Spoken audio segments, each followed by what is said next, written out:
our spotlight is on two-time Olympian Yvonne Wade. Hey, Yvonne, welcome to the show. Welcome to the show. Thanks for having me. All right. Thank you for joining us. So let me quickly introduce you to our audience. Yvonne is a retired track and field hurdler specializing in the high hurdles. As an Olympian, she represented Japan in both the 1996 and 2000 Summer Olympics. She was born in Tokyo to a Japanese mother and a Jamaican American father, but grew up in Sacramento, California. And as a hurdler, she has personal best of 13 seconds in the 100-meter hurdles, which was in 2000, and 8.12 seconds in the indoor 60-meter hurdles in 1999. She recently retired as head coach and director of the track and field and cross-country programs for the highly successful UNLV Rebels at the University of Las Vegas. She is married to Larry Wade, another former professional hurdler, and she has two sons, Jordan and Brandon. So Yvonne, I want to thank you so much for joining our show. Thank you for having me. Appreciate it. Thanks. Now, I'm not sure that short bio does your career justice because there was a lot more in your bio that I could have added. So I wanted to give you a little time to tell us more about yourself so we can really get to know you. I just want to ask, can you just tell us something, anything that people can't Google about you? That people cannot Google about me. Okay, this is a fun fact, I guess, funny fact, so don't repeat it anywhere. I love to dance. My first sport was actually gymnastics. Oh, wow. And so until I came, I'm 5'9" now, so got too tall for the event and used to compete, and they had to pull the mats out from underneath the events because my toes would hit the ground. I was so big. In being a gymnast, I also love to dance. And so I call myself a semi-professional dancer, and Liz might know of Black Gold, but I was on the Black Gold team at CU for a year. Well, what's Black Gold? What's Black Gold, Liz? It was a dance crew, I guess. Dance crew? Oh, nice. Yeah. All right.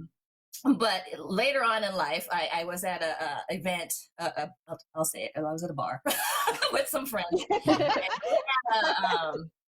A little dance contest of sorts, and the young girls were up there dancing, trying to win $100 prize. And it was wintertime, so I had long pants on and a turtleneck, and I was just kind of floored at the level of dance ability up there. So I decided to jump up there with my jeans on, turtleneck, and I won the $100. Wow!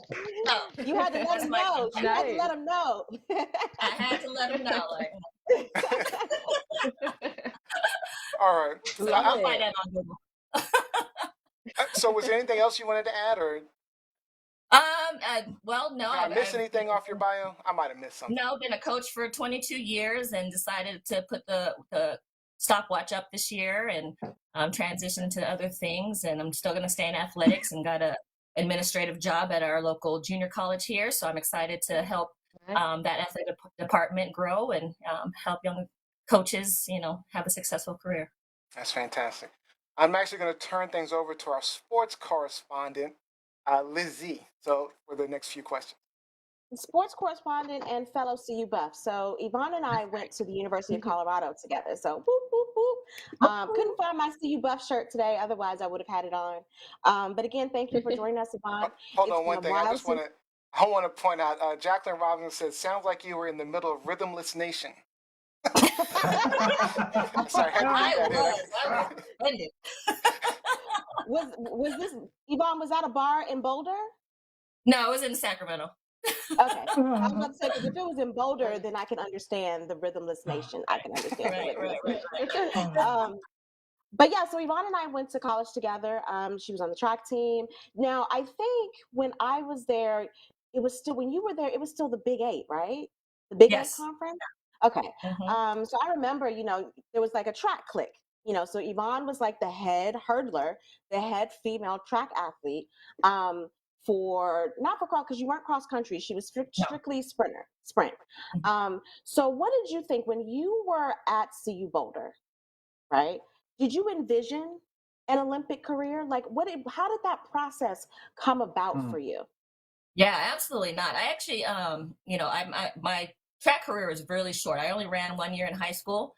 And so didn't get many college offers coming out of high school because nobody knew I existed.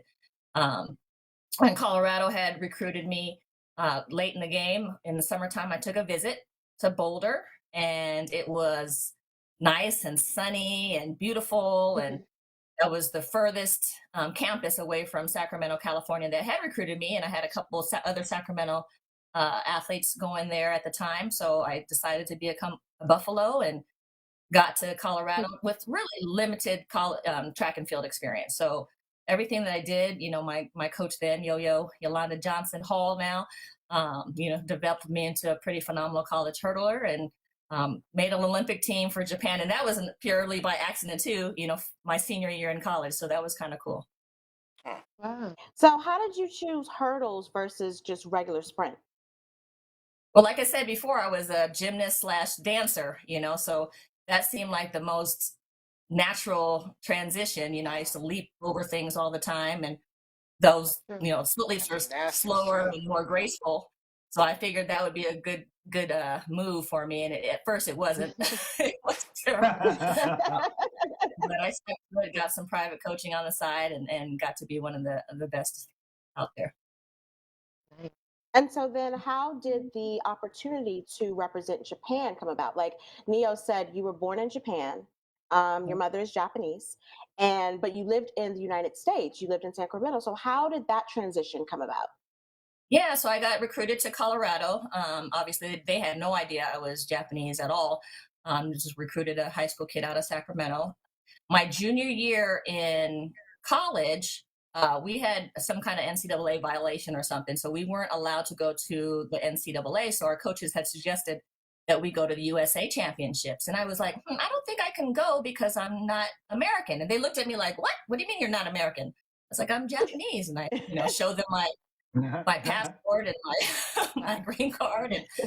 And coincidentally, we had a Japanese high jump coach there at the time, Hideshi Okamoto. And he suggested that I go and jump in the Japanese national championships my junior year. And I did, and I won. And then that kind of started the whole process of me representing my country. It's amazing. That's really cool. And so then right after that, did you go to Japan to compete, or how did that work out? Yeah, so I actually was going to Japan anyway to visit my family. We had scheduled a family trip my mom's family was all in Japan. So he found out I was going, and he's like, I'm going to throw you in this meet over there. I'm going to sign you up for this competition while you're there. Go run. And I did, and I won. And then lo and behold, it was the national championships. So that was my first win. And they're like, who's this black girl jumping in the Japanese? So before there was a Naomi Osaka, there was an Yvonne Wade. There we go. There we go. All right, there you go. There you go. So is your current citizenship in Japan as well? Still, yeah. Still. Very cool. And so that brings up a good segue to Naomi Osaka, because initially she had dual citizenship. But I think per Japanese law, she had to decide once she was 21. And so she chose Japan, which had been representing her and funding her and sponsoring her from the beginning of her tennis career. The United States lost out on that one because the USTA didn't really pick up on her until it was too late. But then came out and it was announced that she would be representing Japan at the Olympics. For people who had no, background or information or familiarity with her career, Black people specifically, Americans specifically, were shocked. And they were calling her a traitor, whatever, what have you. So did you feel any of that pressure when you represented Japan in the Olympics? I wouldn't call it pressure. I think it was an uncomfortable space for a lot of people that, there's other countries. You see Black Frenchmen and Black Canadians and Black, Europeans, but Black Japanese was kind of rare, but coming more normal, I guess, as we go along. I didn't, pressure. I wouldn't say pressure. I think a lot of people ask me, like, you took the easy way out. You took for track and field, US is a very dominant sport. And they just assumed I chose Japan because it was an easier way to get to the Olympics. But I was always a Japanese citizen. I've always had my Japanese passport, and my green card. Have been a resident alien of this country. I pay taxes, but it was never an opportunity for me to choose one or the other. So my family is in Japan, and that's just how it rolled for me. Yeah. Very good. Very good. Rob, you got any Nice. questions? Two-part question, actually. I'm curious what your measure of success was as a competitor, and did that measure of success change when you transitioned into coaching and directing programs? I would say no, it did not change. So my measure of success when I was an athlete was just to get better every day. Like I said, my my tenure as a track athlete was very short. So I wasn't really familiar with, who's who of track and field, and who I needed to go after, and who, was the one to beat, and who were the gold medalists before me. And, it just wasn't that kind of pressure in my evolution of the sport. So for me, my mom always told me, you just get up every day and work hard and be better than you were the day before. And I was talented enough, to get to that level. Had I maybe been more into it, and known who the who's who of track and field were, and focus, I think I could have done some real damage. But I think it saved me mentally, not to have that pressure on, and kind of do it just, for the love of the sport. And, as a coach, former coach, and, mentor of young people, that's what I live by. Just get better. You start at a certain level, and your goal is to evolve one day at a time, and some days aren't going to be good. It's not going to be easy. You're going to have some hard days. You're going to have some rough times. But at the end of it, you're going to come out stronger and faster, and get your goals accomplished. So there's a question online real Right. quick before Robbie continues. Mike Winter wants to know, do you speak Japanese? I did. I don't use it very often. So it's very bad. But I can understand it. I can pick up a conversation, and listen to what other people are saying. It was a funny story. As I was in Japan one time, and my mom had taken me to sightsee, and we ended up swimming in some lake or river somewhere, and I was young, and I had a tan. Obviously I'm darker than most Japanese people. So, people are looking at me and like, oh my gosh, she must be from, she's American, or she's this, and they're, making comments about my long legs and my then thin body. And then I turned around and I responded to them in Japanese, and they're like, oh, sorry, we're so sorry. Oh, I love that. Epic. It was cool I being love able that. to do that, but not so much anymore. I Yeah. haven't practiced very much, so yeah. I have a But I can follow-up question after your story. So, did you, as far as discrimination, as a black woman as well, did you feel discrimination more, say, in Japan or here in the United States? Well, I don't think, I didn't feel discrimination in Japan. I think I was just rare, that something that different, so everybody accepted me, and I was very kind. And I would run through the airport sometimes, on my trips, and another Japanese woman with a black child would run up to me and like, hey, look, she's just like you. Look. They would be so That's so excited, cute. So that made me feel good. Here in the States, I went to Boulder, Colorado. So there's definitely, situations where, people can get a little mean and ugly. But I've never let that stop me from, doing what I need to do. People, people are people. You just kind of roll with it. Yeah. All right, Robbie, you want to continue? No, I will turn it over to Johnny. Let her get a couple of questions in here. Okay, so my question was, is there a specific moment that you remember from either the 96 or the 2000 Olympic Games? A specific moment. Yeah. So 1996, obviously that was my first Olympic game. I was a senior in college coming out. So that was, pretty much my very first international competition, and probably the best shape I had been in my whole collegiate career. You know, I had a good college finish at the NCAA's, and ran well and felt great.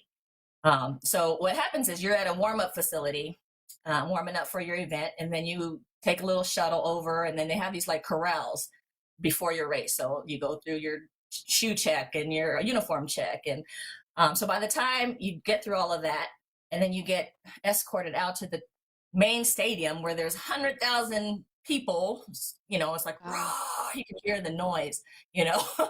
My heart was palpitating so fast. Like I was just, oh my God, what did I just step into? And in all of that, I could hear my mom, Yvonne-chan, that's what Yvonne, you know. And I was like, frozen. And I ran like crap, but I remember that to this day. And I finished my race and tears just poured down, but it was a great experience. But to know that I can hear my mom in a crowd, and she's this little itty bitty Japanese lady, so, it was cool. Wow, you really heard her. That's amazing. I thought you meant like you heard her in your mind. No, you heard her voice. No. Like I heard her screaming my name. I don't know where she was, but I heard her. That's so sweet.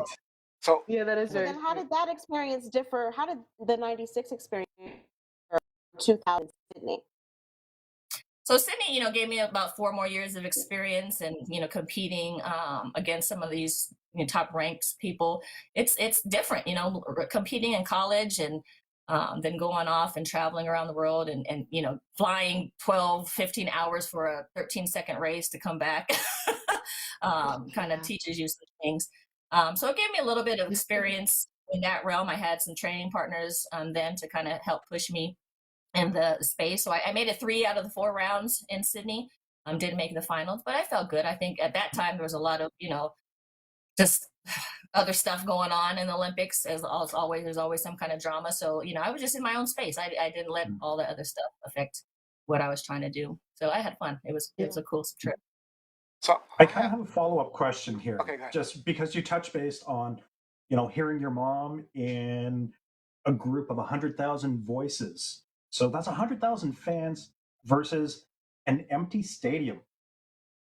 What is the impact on the athletes? I'm thinking, you know, like the track and field runners, where it's very individualistic, where you feed off that energy, not a team sport where you're drowned out and you can't communicate, but when you're actually pushed on, egged on by that. So talk to me about this. Absolutely. You know, and I think about that all the time, looking at these empty arenas, watching the Olympic Games. And, you know, for those of you who know track and field, not many people go to track and field meets here anyways. Normal, you know, these athletes are just phenomenal. They train under all these conditions, and they can compete at high levels, regardless if there's nobody in the stands or not, you know. And so I think they've prepared themselves for that. They've had, you know, plenty of opportunities, you know, in the meets that we host here in the United States and around the country and around the world for that matter, where there is not that many fans. You know, different countries have different fan bases for each sport. But I think for the energy part of it, I think it's not holding them back as much as people would think. You know, I think sometimes to some degree it might be a little more relaxing, and to be, you know, kind of normal and not have those moments like I did, like, and hear my mom, you know. So. I can see that. All right, so I was on your social media and I found this image of you with Florence Griffith-Joyner. Lojo. Yeah. Now, I assume this picture might have been taken around the 96 games? Was that around the 96? Yeah, 1996 Olympics. So cool. So that was like 2 years before her untimely death.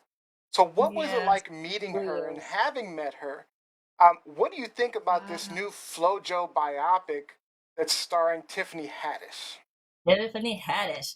Yeah. So yeah, meeting her and seeing her is just like just the universe just opened. She's so gorgeous and so talented, and just, oh my gosh, it just gave me goosebumps to meet her and be able to have this picture with her and Al, of course, Al Joyner, who I still know very well. But yeah, she's such an icon in the sport, and to see her record, you know, her Olympic record go down the other day was amazing too. Crazy, yeah, that was crazy. But she's just, her daughter actually lives here in Vegas too. So Wow. she's just an icon in the sport. And just to be able to have that photo, I feel privileged and honored.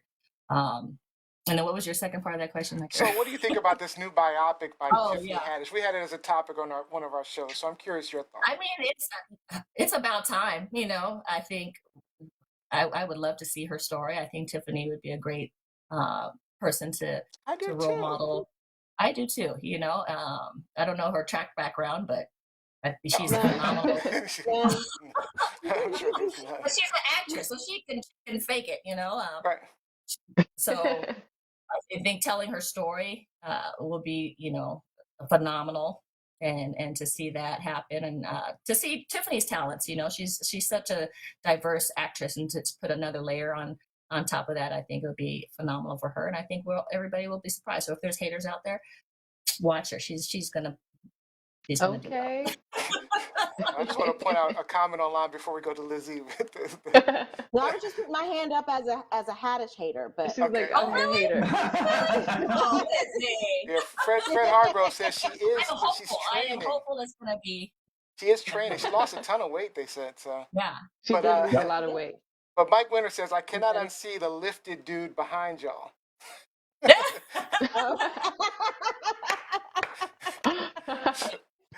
He always I looked noticed him like too when I saw the he didn't know who picture. was sitting in front of him. He had no clue that they were sitting there. So he's just like trying to look at our tags to see, well, who is this person? So he didn't even know who JoJo was, apparently. He does look lifted.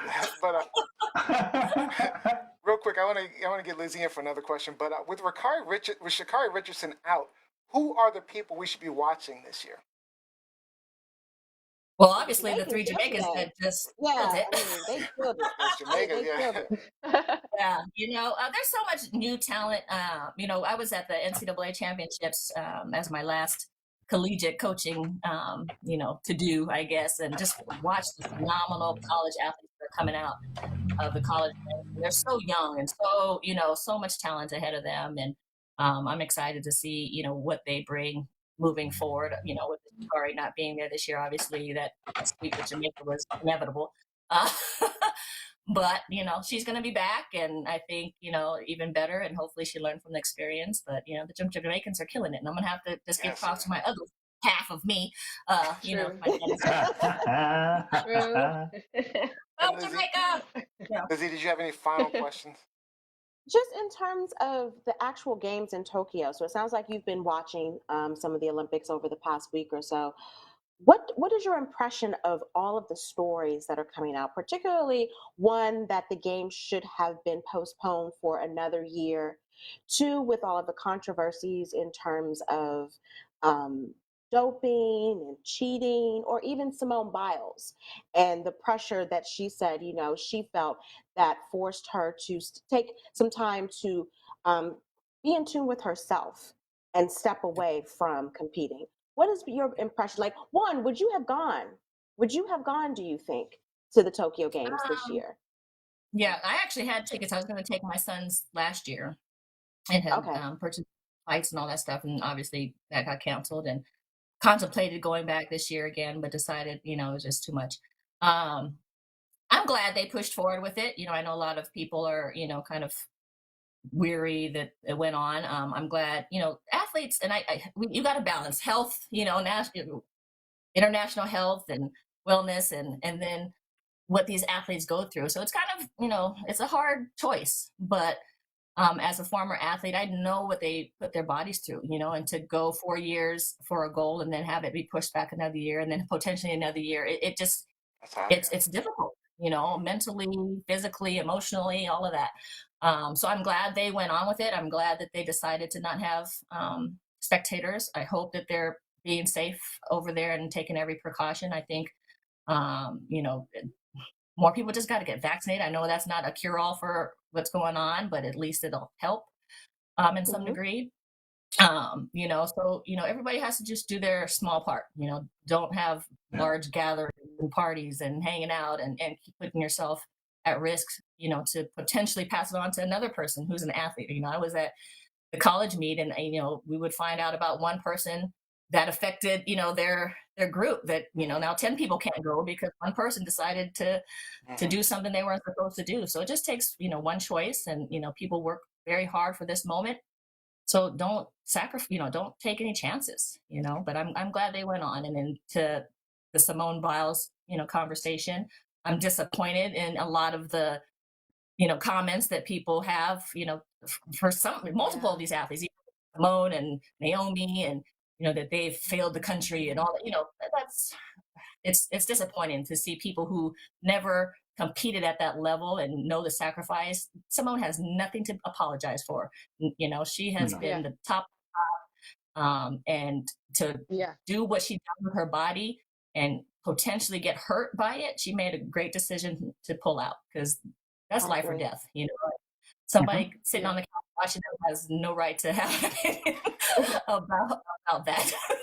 So, I mean, Agreed. we're definitely out of time, but I wanted to, because you brought that up. So, when we're talking mental health of athletes, I would think that a lot of athletes deal with mental health issues, struggling with the pressures of their sport.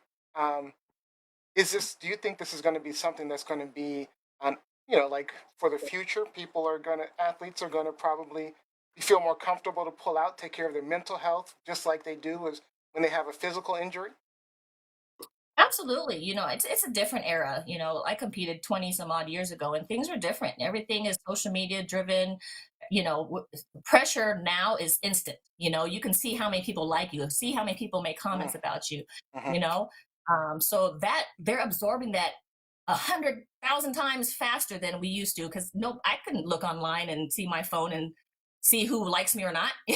I didn't care. Criticism immediately. Yeah.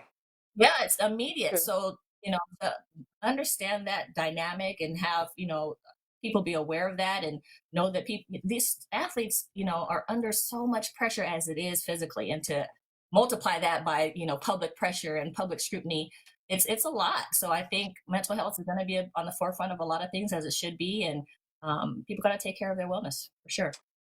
All right. Thanks.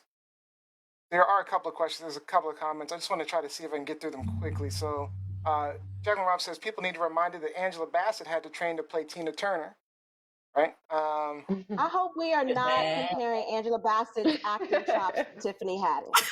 Like, let's I mean, not there's do that. that here. But Let's not do that here. listen, I don't know why you don't like Tiffany Haddish, but I think she'll do pretty well. I hope she does. We'll Listen, see. even though I was not a track athlete, and I've mentioned before, Flojo basically saved my life, and that's for another conversation. But I'm a huge Flojo fan, huge. Which is why I'm excited to So see the story at all. I want this story to come out, and I want it to be good. So I'm hoping that Tiffany brings it. She would not have been my first choice, but I hope she brings it. I hope she brings it. Oh yeah. Let's see. Quick question from Mike Winter. He says, ask her to pick the 4x100 and the 4x400 teams if you were in charge. Oh wow, that's a tough one. That is a rough one. I just, oh my goodness. For 400, I'll go 4x4, because 4x1 is kind of iffy right now. I would say Mu Ating is the 800 meter. Sydney McLaughlin, who's the 400 hurdler. I can't think of names. I'm causing a brain fart right now. Yeah, I'm trying. I know that's a tough question. I mean, you'd have to pull that off the top of your head. Yeah, I mean, U.S. 4x4 team is going to kill it. So I 4x1, I think we're going to. Oh yeah, Allison Felix. Why am I forgetting Allison? Of course, she's on there. Yes. Allison Felix, and her story is phenomenal too. Yes, it is.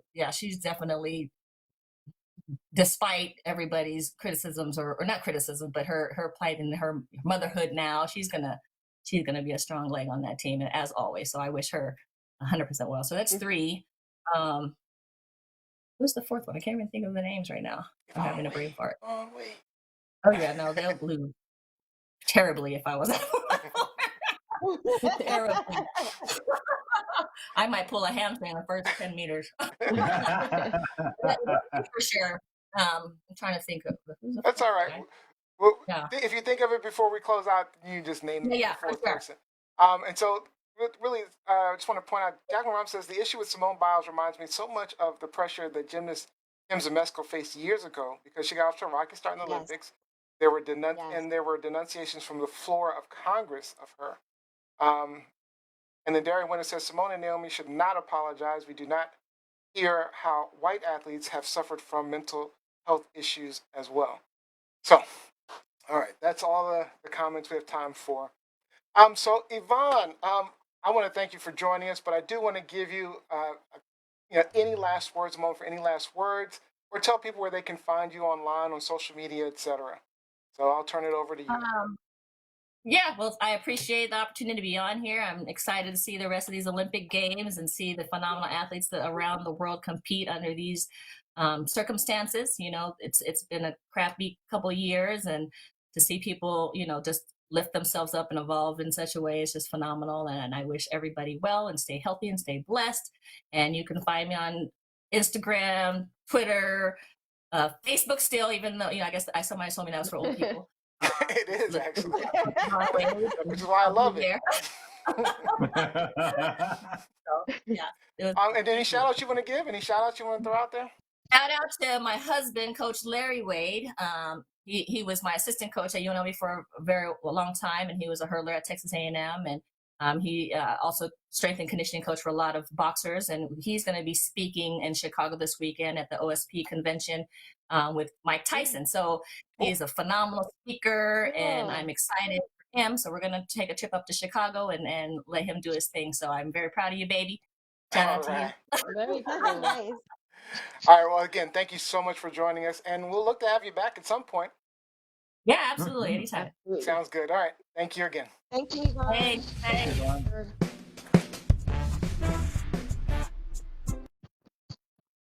All right. Right. Oh, remix. Spotlighting Got the the game remix. showing what we doing. What Just are we doing? roll Got it the all. remix. Roll it all. All right. So, hey, she was great. She was